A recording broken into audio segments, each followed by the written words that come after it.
आपकी जेब में रखे नोट, वो कागज के टुकड़े जिन्हें आप बरसों से इस्तेमाल करते आ रहे हैं, अब जल्द ही बदलने वाले हैं। जी हाँ, भारत के करेंसी सिस्टम में एक बहुत बड़ा और आधुनिक बदलाव होने जा रहा है। रिजर्व बैंक ऑफ इंडिया यानी आरबीआई अब देश में प्लास्टिक के नोट लाने की पूरी तैयारी कर चुका है। एनडीटीवी को मिली एक्सक्लूसिव जानकारी के मुताबिक भारतीय बाजार में अब आपको कागज के नोटों की जगह पॉलीमर यानी प्लास्टिक के नोट नजर आएंगे। सवाल ये है कि इसकी जरूरत क्यों पड़ी और ये नोट दिखेंगे कैसे।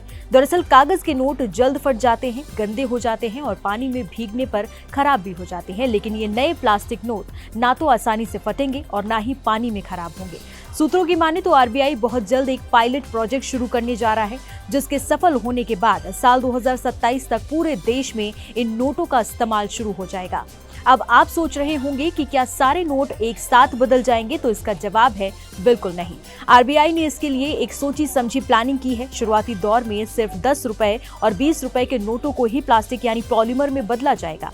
इसकी सबसे बड़ी वजह यह है कि 10 और 20 के नोट सबसे ज्यादा इस्तेमाल होते हैं और सबसे जल्दी खराब भी होते हैं।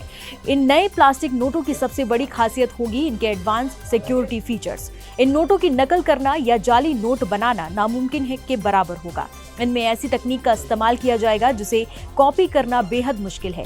यानी एक तरफ आपकी करेंसी की उम्र लंबी होगी और दूसरी तरफ नकली नोटों के काले कारोबार पर आखिरी चोट की जाएगी। अब आते हैं उस सवाल पर जो हर भारतीय के मन में है, क्या पुराने कागज के नोट बंद हो जाएंगे? क्या ये एक और नोटबंदी है? तो घबराइए मत, आरबीआई ने बिल्कुल साफ कर दिया है कि पुराने कागज के नोट पूरी तरह से लीगल टेंडर बने रहेंगे, यानी वो बाजार में पहले की तरह ही चलेंगे। प्लास्टिक के नोटों को सिर्फ एक एडिशनल ऑप्शन के तौर पर सिस्टम में लाया जा रहा है। धीरे धीरे जैसे जैसे कागज के नोट पुराने होकर सिस्टम से बाहर होंगे, उनकी जगह ये नए चमकदार प्लास्टिक नोट लेते जाएंगे। इस बड़े प्रोजेक्ट को जमीन पर उतारने के लिए आरबीआई की नोट मुद्रण शाखा ने कमर कस ली है। प्लास्टिक नोट बनाने के लिए जिस खास मटेरियल की जरूरत होती है, जिसे पॉलीमर सबस्ट्रेट कहते हैं, उसके लिए एक ग्लोबल टेंडर जारी किया गया है। दुनिया भर की बड़ी कंपनियों को न्योता दिया गया है कि वो भारत के लिए ये खास मटेरियल सप्लाई करें।